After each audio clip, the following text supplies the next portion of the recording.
to college after you get this trade. Because if you get lazy and drop out of law school, I got to know you got the skills to pay the bills. Let me tell you what America did to jam us up. When they killed Dr. King, what did they do in 1970, 2 years after they killed Dr. King? They came into the inner city black high schools and deindustrialized them. Once upon a time, every school in Chicago had mechanical drawing, auto body, carpentry, electric, plumbing, brick masonry, painting. White schools today, they got underwater welding at these white high schools. Wow. They teaching these kids how to go under the water and weld and blow bombs to make the bridges. Right. Where do you see that at in a black high school? Before, remember now, your grandfather didn't need a college degree to live a happy life. Did he? Granddad worked with his hands. He was taught in high school, technical education and vocational education. Granddad didn't need no college, and Granddad made more money than we make with our degrees. But in the 70s, they changed the game, took all the programs out, and started telling every black kid, you got to go to college. And then when you look around Chicago, all the new public projects being built with almost exclusively white and Mexican labor, right, and Chinese labor, with a bunch of unemployed, college-educated black folks sitting around because we were miseducated by those who were supposed to educate us. If it was up to me, every child, I was in the barbering program in high school. I was learning how to cut hair. Could have got my license. You know what them crackers told me? Since you're going to college, we have to take you out of barbering and put you in physics and calc.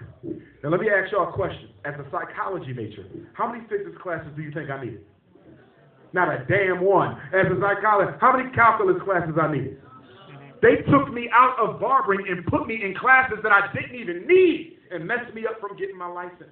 I'm telling you, if I were you, I would start looking for all the trade programs around the state of Illinois. That's where you're going for your first 2 years. Make sure they got skills to pay the bills. So in the 70s, they took all the programs out the high school, the black high schools. Then in the 80s, they took all the factories out the black high schools and dropped the crack off. In the 90s, Bill Clinton's crime bill. Look at this. Every 10 years, a weapon of mass destruction. 70s, we're going to stop teaching you the skills that pay the bills. 80s, we're going to take all the jobs out. 90s, Bill Clinton crime bill. And then Y2K. What did they give us in the year 2000? President George Bush's faith-based initiative, FBI. He found a loophole in the law that allowed the federal government to start giving money to black churches. And since they start paying the church to shut up, you ain't seen a black church in Chicago on the front lines for any of the major issues affecting our people. You don't see them involved in mass incarceration. You don't see them involved in miseducation. You don't see them involved in economic castration, poor health care, homosexuality. Where is the black church when you need them? They got paid to shut up. Your pastor is the new agent. And if you don't believe me, I'm going to give you a homework assignment. Contact the Chicago FBI, Community Relations Board. Contact the Chicago FBI. How much you want to bet half the people on the Community Advisory Board for the Chicago FBI are your preachers and pastors? And then in Y2K, they gave you Barack Obama, who rocked black people to sleep long enough for white folks to take everything that we work for, roll it over to the gays and the Latinos, and by the time you woke up with the Trump alarm, it was too late. Right. We should have never let Obama get off the hook like that. We know he couldn't do everything because we could have made him do something now, and we didn't make him do something. Homosexuals got 3 laws under Obama. You know the last time black people got 3 laws? The 13th Amendment, the 14th Amendment, and the 15th Amendment. That was over 150 years ago. Gay people got 3 on 1 president. Latinos got a Supreme Court justice. Homosexuals got a Supreme Court justice. 500 federally appointed jobs. What did he do for his own people? Not a damn thing. And y'all call him a hero. And guess what?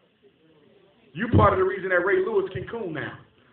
You part of the reason that Jalen Rose and Deion Sanders and Shaq O'Neal can say we shouldn't be taking no knees. Because you made a hero out of a coon. And once you make one hero out of a coon, any coon can be a hero. Barack Obama was never supposed to be celebrated as a champion. You didn't have to demonize. I'm going to be clear. You did not have to demonize.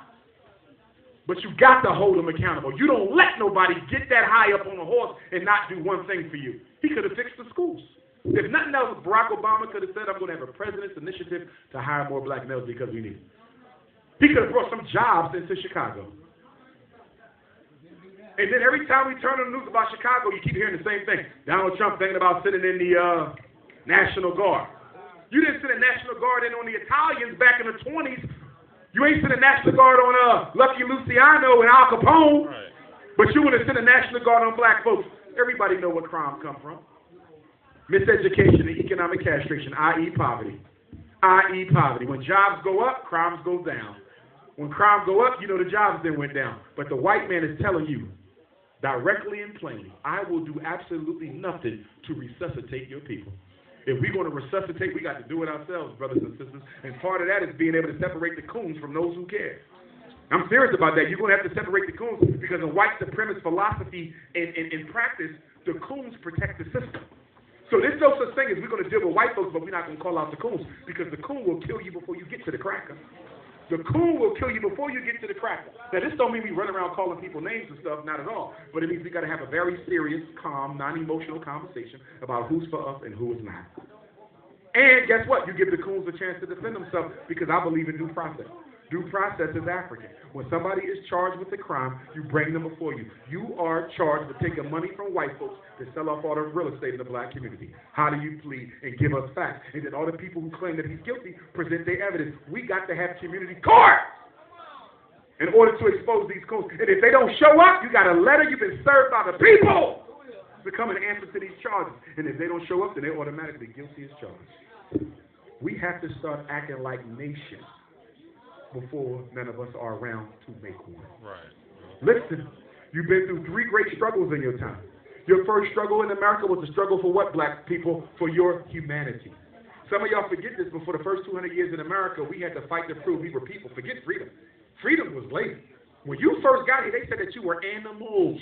The same things they sleep with. They said that you were animals.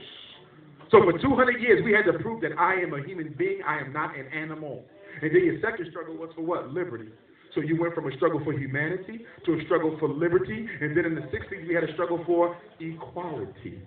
And now you in stage 4, the most dangerous of the 4, survival. The white man wants to kick the black man off the planet. And guess what? Africa ain't doing too much better than you. I just spoke in Lesotho.